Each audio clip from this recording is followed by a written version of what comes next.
The more you are consistent, the more your improvement comes very fast. Try to create time for just going out for a run. Do you have any habits or systems to help with that consistency? It's about decision. You decide that you just wake up in the morning and go. If you don't feel like going, just try to control your mind. The more you go calmer, the more you can make nice decisions. I believe that when you are calm, you can actually live in a good way. You can control what's in your hand, and you can plan for the next move. Self-confidence is like an umbrella. If you have an umbrella and it's raining, an umbrella cannot chase away rain, but it can make you to stand in that rain. Having confidence is like having an umbrella to provide a solution, face a challenge. Is Eliud ever going to run an ultra marathon? Is he ever going to do any trail races at all? Yes, I will do actually the ultra marathon. Yeah? Yes. Or a trail race either in Switzerland, in America. Yeah, UTMB or Western States or Leadville. Yeah. You could give yourself, your younger version of yourself, one piece of advice. What piece of advice would that be? Welcome to the Extra Miler Show. I have one favor to ask, and that is to hit the like and subscribe button. It really goes a long way with supporting this channel. It helps get this video in front of more viewers, and it also helps me book great future guests. There's no greater runner and ambassador for the sport of running than Eliud Kipchoge. He is a visionary and a symbol of endurance, discipline, and excellence in the world of running. His achievements have set a towering standard, inspiring countless runners, including myself, in both training and in life. We take a deeper dive into Kipchoge's philosophies, his routines, and his future aspirations. He also shares a lot of great advice for non-elite runners looking to improve. If you would like to download a PDF with the different lessons, takeaways, and quotes from my conversations with Eliud, this conversation, but also my first conversation from a few years ago, check out extramiles.com/Kipchoge. You can download the PDF there. Hope you enjoy my conversation with Eliud Kipchoge. Yeah. Eliud, welcome back to the Extra Miles Show. It's very nice to sit down with you again. Thank you. I brought you a present from my daughters. Oh. I have two daughters, Sadie and Zoe, in Los Angeles. And they made a drawing for you. This is us all going together on a run. Yeah. How old are they? They are 7 and 10 years old. You are a big inspiration to them. Thank you. And we watched your videos at home, and they wanted me to say hi. And here's another drawing of you as well. And we're all running out there together. So yeah, I just want to say thank you for the big inspiration to the family there. Thank you very much. You have 3 children yourself as well, yes, correct? Three. Do they also go on runs with you, or are they more into other sports? You know, I'm running a little bit fast, so they're going along, but sometimes they go with the bike, then I run myself. Ah, okay. And can they keep up with you when they're on the bike? Yes. Ah, good. When you go out and you do sports with your children, do you also talk with them about dedication, about any of the goals, about some of the things that you teach to other people out there in the world? Yes, I believe everything starts with the family, because if you don't start with the family, then you are doing nothing. As we say, charity begins at home. Then you start in your home, or you spread to other people. So I spread the values of dedication, hard work, discipline, consistency to my kids. Yes, absolutely. That's wonderful. Do you have any advice for my children and for the other kids and other adults out there as well who are looking to improve in their running, or who are looking to improve in any other sport? My advice actually is that the sport is life. It fits everyone. The graduates of kindergarten and those who are PhD in engineering or what, and all of them are career one. And above all is that running is where you are free. You know, if you are not running, you are in prison. The only way to be free in this world is to run. So it's to love running, you know. If you want to get a lot of energy, you run, especially the children. The fit of the body and the mind, then the shape actually in class.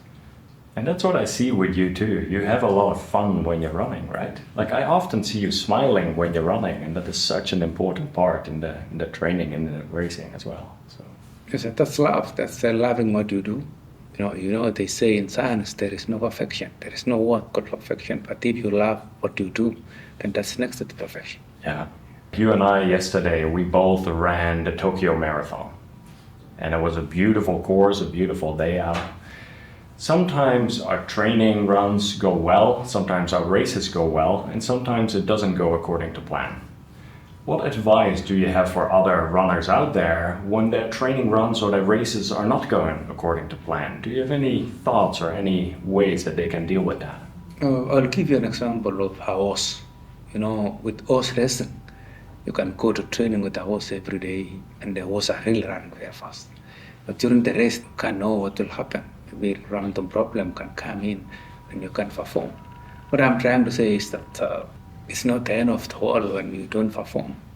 It's actually teaches you that life is about compliments. It's about criticism, that you can criticize yourself. That's life. You can compliment yourself. That's life. How do you deal with that sometimes when you experience challenges, when something comes up in the middle of a long run or in the middle of a race?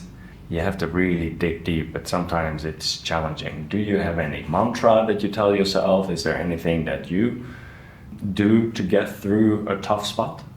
I treat it as a challenge. And when it's a challenge, it does happen. You have no control. So you need to retreat back, think outside the box, provide a solution, and move on. What has happened is like yesterday. You can't control yesterday, but you can control what we are doing today. Plan for tomorrow. Yeah. So yesterday I went out to run as well in Tokyo. My training was a little bit inconsistent, and so I wanted to really run under 3 hours. And luckily I was still able to get under 3 hours, but my legs were kind of hurting at the end, and it was pretty challenging too. And afterwards I was pretty tired, and I was eating a lot of food and drinking quite a bit. What do you do after you're done with a marathon? What do you do for recovery? How does the next few hours and the day after look like for you? Actually, after a long run, after marathon days, that I take time to rest, then have massage, get into ice bath. Do you do ice bath after? Yes, I do ice bath, especially after long runs. And that's the faster way to recover. So even in the hotel room yesterday you did ice bath? Absolutely, yes. Ah, that's good. That's good to know. Right on. A few years ago, you and I, we had a coffee with our friend Louis from Koros, and also with Sifan Hassan. And we were talking about different running intensities. And when I asked you how like low intensity are some of your slower runs, and you actually said, I do some of my runs at a quite low intensity, like 8 minutes per mile or 5 minutes per kilometer. How do you find out what is the right intensity for you to run at some of these lower intensity runs? Do you train with heart rate? How do you go about these things? Before actually technology came in, we used to just run in a random way, but we thank the technology for now, especially with the Koros and the heart rate. It gives you everything actually on your hand. If you want to detect, if you want actually to put an alert on heart rate or when the pace is high, then the watch can tell you. So we have everything now at our hands. You can do what you want. You can put the pace you want, and it tells you it's low, it's high, it's low, it's high. And that's the beauty of technology. I see that you're running with the Koros arm heart rate monitor as well, right? Yes. Have you been using that one for a little bit now? Yes, I've been using that one for some months. I can say it's 99% correct. Mm-hmm. So I've been using that heart rate for the last 7 years. But it's actually, let us say, 99% correct. That's good. I used to always run with a chest heart rate strap too, and then I switched to the armband, and it seems... The armband is good. It's nice. It's comfortable. It's, Yeah, I think that part in particular, that it feels a little bit less restrictive, yes. And it's more like comfortable that way. So yeah, that's good. What about the watch that you ran with yesterday and that you train with? I ran with the Pace 3. EK, pastry. That's a lot of things inside. If you play with it, you learn a lot. It monitors your recovery, it monitors what you are doing, your steps. You sleep actually I sleep with a watch to track my sleep, the hours actually I slept, the deep sleep that it shows me. I try actually to wear my watch 99% because I don't only wear my watch when I'm taking part. All the time I wear my watch to monitor my stress. It's everything. Yeah, and that's a special limited edition Coros watch that you developed with the team, right? Yes. How did you guys go about? The first edition actually was a little bit different, but this pastry is special. The colors represents the color of Kenya. It has actually the mantra running wall because it has my sign, and it has a mantra running wall which I'm spreading that together with Coros. We are going actually to make everybody run. We want to make every family to actually adopt running as their lifestyle. That's awesome. What are some of the additional data points that you look at? I know that you have a team of data people on your team that are helping you out. But I also understand that you use several of the available tools within the Coros app and within the ecosystem. Can you tell me a little bit more about some of the tools that you look at there? We look at a lot. I look at the pace, I look at the fastest long runs, the fastest kilometers, the fast actually when we're inside there. It sums up the training for the day, it sums up the training for the week, it sums up the training for the whole month that you are hitting. Your fitness level on the Coros app must be off the chart. Yeah, because I see mine kind of going up and down, but yes. with your amount of running, that must be quite up there. Absolutely, yes. There you go. Yeah. And then so now what? Now you've just ran the Tokyo Marathon, and now the next race up is going to be the Olympic Marathon for you, yes. right? Yeah. So how does the recovery week look like for you? Now I assume you take a little bit of time off, and then you go back to like some low intensity runs, and then you start picking it up again? Yes, I'm taking off and then come back slowly to recover with the indoor biking, and then pick up slowly, jogging, picking a good way and move again. So I see you cycling, I see you doing that as a recovery and also doing some of the training. Do you do any other sports sometimes? Do you do swimming or aqua jogging, or do you do any of the other sports? No, I don't do other sport. No? Yeah. Those are the main ones? Yes, it's, unless when I'm inside the forest, I can call that trail. I'm running on trails. Yeah, you like trail running? Yes. It's beautiful, isn't it? Yes. I asked my community from Extra Milist, I asked them, do you have any questions to ask Eliud?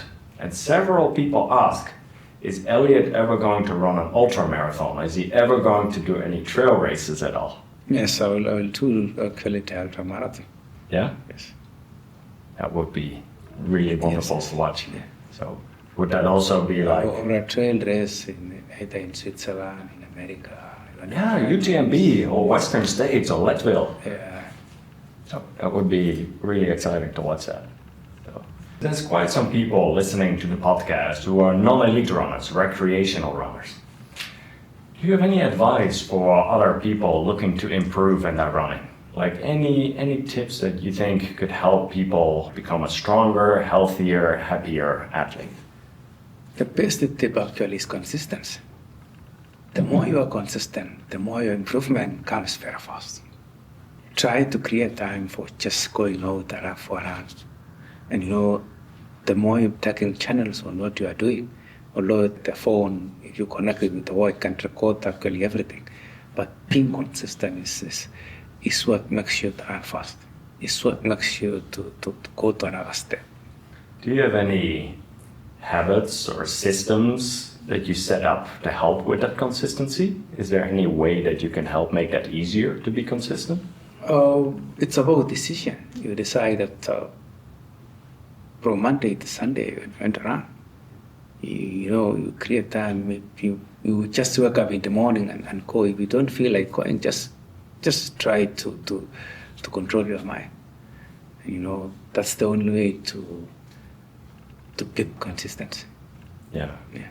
You talk about controlling the mind. Sometimes when I look from the outside, that Eliud's world. I see a very zen-like, calm person.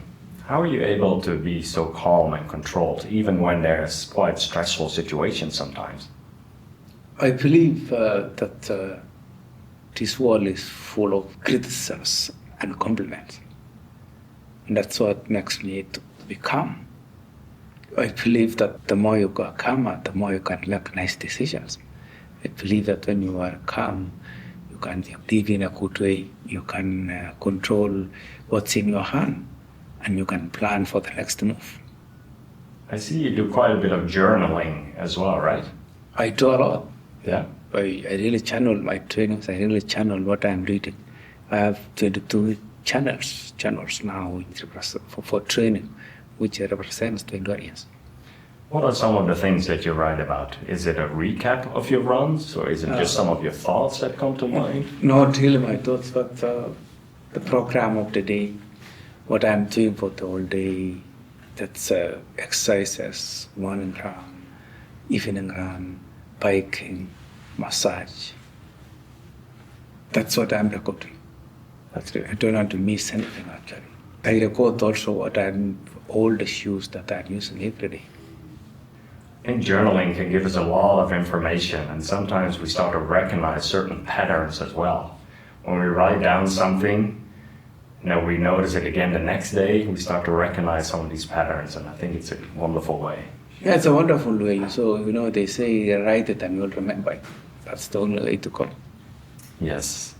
You have a lot of experience in running and in training, and I was wondering if you could give yourself, your younger version of yourself, one piece of advice to a younger version, let's say Eliud at age 15 or Eliud at age 20. What piece of advice would that be? The piece of advice is to be disciplined, follow the program of the story, discipline and dedication. And so that's really showing out once again with the consistency. Yes. And finding a way to make that happen. Yeah, I see that. When we sat down with Sifan Hassan a few years ago, she ended up saying, Eliud, I would like you to help tell me how I can run a marathon under 2 hours, 10 minutes. And you said, oh, that's an exciting big project. When you are sometimes guiding younger athletes and you're giving them some advice, what are some of the guiding principles on that? Is there anything high level that you tell them for them to improve? Because there's sometimes big pressure, big expectations for some of these athletes. Is there anything high level like that works towards helping them out? The first is that I talk to young people. I tell them to set a goal. I tell them to be real professionals, and to know that everything is not actually one night event. It's step by step. I give them an example of going to the gymnasium. That if you go to the gymnasium for 10 hours and somebody else actually go to the gymnasium for 6 months, then who will be fitter? The one who actually went for 10 months will be more fit. To have lean muscles, good muscles, and becoming fit to run and perform any sport. But if you go for 10 hours, you cannot do anything. So it's step by step. It cannot happen in one night. And that's why you want young people to grow in a good way, go step by step, to create that longevity. Longevity is what we want. Longevity is what makes people to get opportunities. Longevity is what makes people to get knowledge. Longevity is what makes people to be all round and to be responsible in their daily lives. Talk about longevity in the sport. You've been active in the sport for a very long period of time. And there's quite some people listening to this that are athletes in their 50s, in their 60s, in their 70s. How do you go about longevity in the sport? Is there any thoughts about setting yourself up not to burn out or blow up or get injured? Are there any overarching thoughts about longevity in the sport? If you do the right things, you cannot be injured. Although injury is a normal challenge in sport, it must come across. But the more you become more professional, the more you do the right thing, the more you chase away the injuries. When you're talking about recovery and not getting injured or not getting overtrained, you're pushing yourself pretty hard in training. I've seen some of your training weeks have been 100 miles or 120 miles. How do you make sure that you're pushing it, but you're not overdoing it? You're still allowing enough recovery in between. Are there any tools that you use? Is there any data points that you're looking at? For now, the word guides us. We push to the right place and we push hard, provided we feel that it's comfortable for us, provided we know we'll get enough recovery. So we need to push. That's our way of training. But with the help of the technology now, is that you can even track your recovery, knowing that today I pushed, but let me track my recovery. Maybe in the next 5 hours we will be 100% recovered. And it's good, and gives you time to just relax, sit down, or do anything which cannot keep impact to your muscles. What is it that you do to relax? I heard Marlene was telling me that you like to watch sometimes Formula One driving. Yes, I'm a fan of Formula One. Yeah. The season started last weekend, and every weekend I watch Formula One. That makes me to recover. I read, and What do you enjoy to read? Is it? I read all kinds of books. I read business books. I read personal development books. You mentioned a while back that you don't believe in success, but you believe in preparation and planning. If you're well planned and well prepared, you're sure of success. Can you elaborate a little bit more on what this preparation involves and how you maintain the quality over time? Preparation and planning actually are two values which I really respect and honor. I need to plan my season and plan myself day by day. I need to prepare myself for the whole season. So I don't see the end product, but I'm just working in that daily output that I need to plan to train in the morning and in the evening. Make sure I rest well. Make sure I complete the hard sessions in a good way. Make sure that I really get enough training for 3 months, 4 months before I jumped into a marathon. The moment I prepare well and plan well, then I'm ready to execute actually in a good way and in a positive way. Running, especially long distance running, can teach you many different lessons also about life. What have been some of the lessons that you have learned on like your longer training runs or about some of your races? Running or long distance running is crucial to human life. First, it teaches us to be disciplined, to be consistent, to dedicate time and everything in life. Those are the 3 key teachings. When you run for long, or if you run a marathon, then you can actually solve any problem in this world. The moment you cross the line, I don't think there is any minor problem which you can provide a solution. Running actually makes you to think in a good way. And when you think and feel that pain, that sweetness of pain when you are running for long, then when you sit down, you have a lot of solutions in your mind. If anyone's problem actually is not about running, you can solve it in a good way and maybe think outside the box very fast. Even yesterday, when I was around mile 20, 21, it was starting to get pretty tough here at the Tokyo Marathon.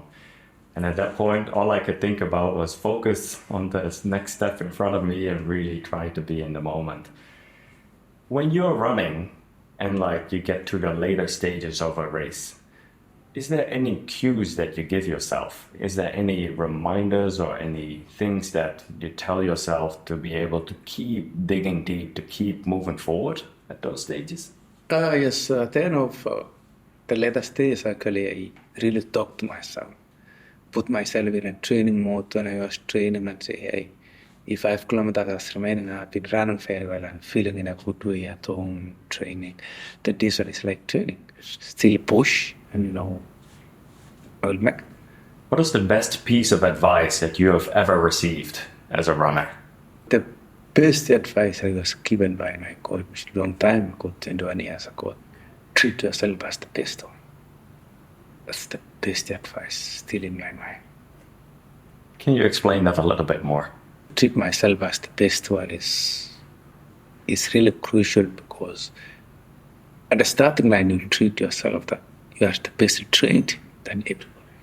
You are trained at speed work, long runs, everything, and you are the best.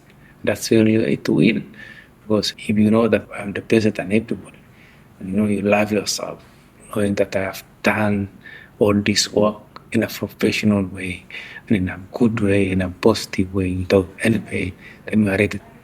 So it's the self-confidence that plays a big role here, right? Yes, it's self-confidence. Self-confidence is like an umbrella.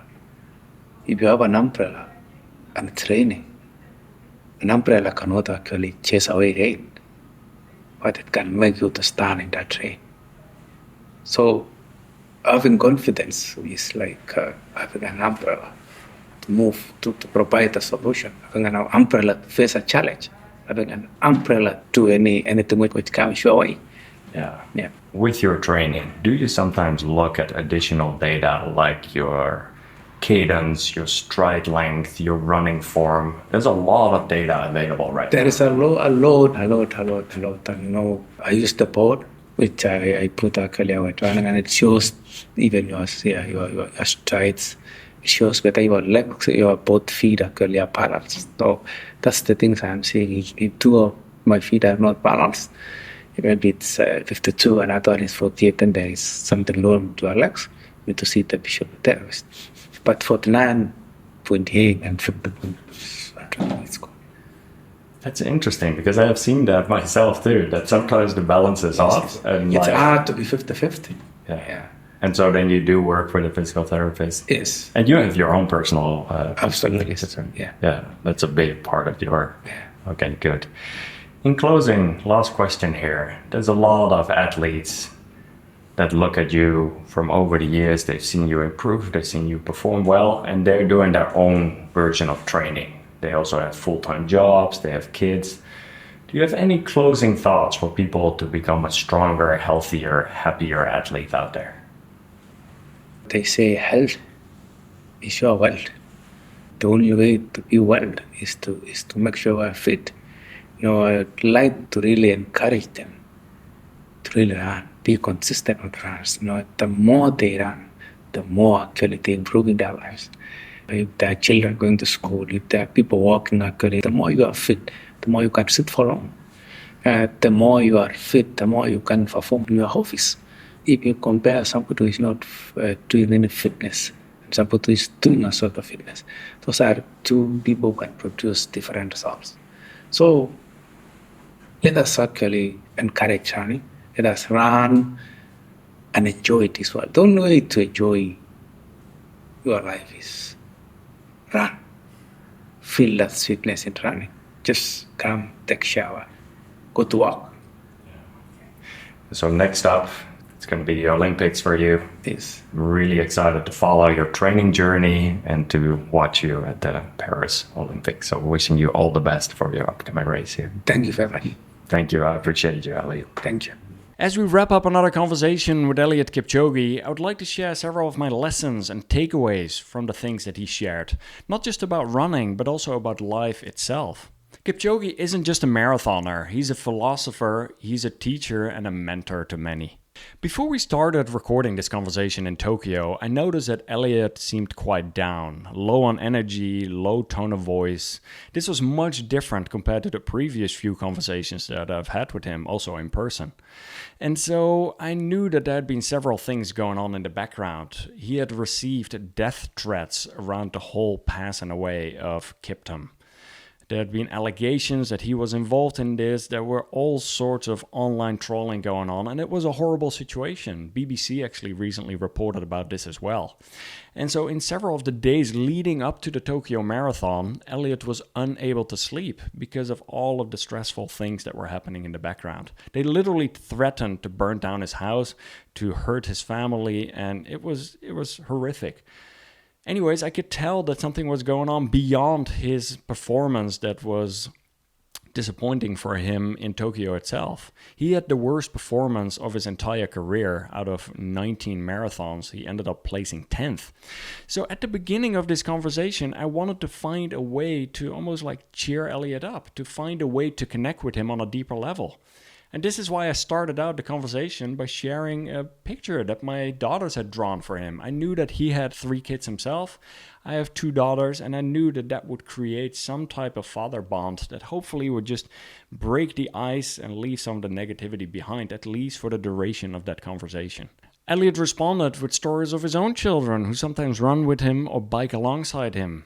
And with his children, he actually shares those values of dedication and love and consistency. In our conversation, Eliud often emphasized the importance of loving what you do. That was both in this conversation and my previous conversation with him. He believes that this love brings you close to perfection. Watching him smile as he races, you see that joy isn't just part of his strategy, it is core of his being. That's love in what you do. That's next to perfection, he shared. A reminder that passion can elevate our pursuits to near perfection. When asked about dealing with challenges, Kipchoge's viewpoint was quite clear. Treat them as opportunities. So seeing a challenge actually is an opportunity. And this reminds me of the book The Obstacle is the Way by Ryan Holiday. Whether in a race or in life, his approach is to focus on the present, think creatively and move forward. He linked unexpected problems in races to horse racing, unpredictable yet manageable. And this philosophy helps him navigate not just races but life's hurdles. What I'm personally super excited about is Eliud actually talking about trail running and ultra running. This is something I wasn't expecting at all. And him actually saying that he is considered or he's excited to do a trail or ultra race would be absolutely fantastic. I can only imagine seeing a race like UTMB Leadville of Western States and seeing Kilian Jornet, Jim Walmsley, Eliud Kipchoge and others absolutely going at it. That would be so exciting to watch. And I think it would really open ultra and trail running to a much broader audience as well. His advice to runners, whether it is elite or recreational, is beautifully simple yet profound. The more you are consistent, the more your improvements will come very fast. This mantra is something that he consistently lives by, whether it is training for the next Olympics or just a morning jog. It is about making the decision to run, controlling your mind and maintaining discipline. Self-confidence, he notes, is crucial. Similar to having an umbrella in the rain, self-confidence doesn't stop the challenge, but it allows you to face them. He carries this confidence not only while running, but in everyday life, planning and preparing in detail, which he believes is the key to not just success in running, but also in life. At the end of the conversation, Eliud reminded us of a simple truth that health is wealth. This is the most important thing right there. He encourages everyone to embrace running, to find joy and health in the rhythm of their strides. Thank you, Eliud, for another fantastic conversation. In the show note below, I'm gonna make sure to link to a few different resources available. One is a link to the first conversation that I had with Eliud. A lot of great takeaways over there. There's going to be a link to Eliud Kipchoge's Pace 3 watch that he just came out with Coros. There's also a link to the PDF that I put together, and this has a summary, a transcript, and a bunch of great resources from this episode and also from my first conversation with Eliud. I would love to hear from you. What was your favorite lesson, takeaway, or quote from this conversation? Please let me know in the comments below. If you haven't already, I would greatly appreciate it if you can like this video and subscribe to the channel. It will mean the world to me. Thanks so much for watching and have fun out there on your runs. Bye now.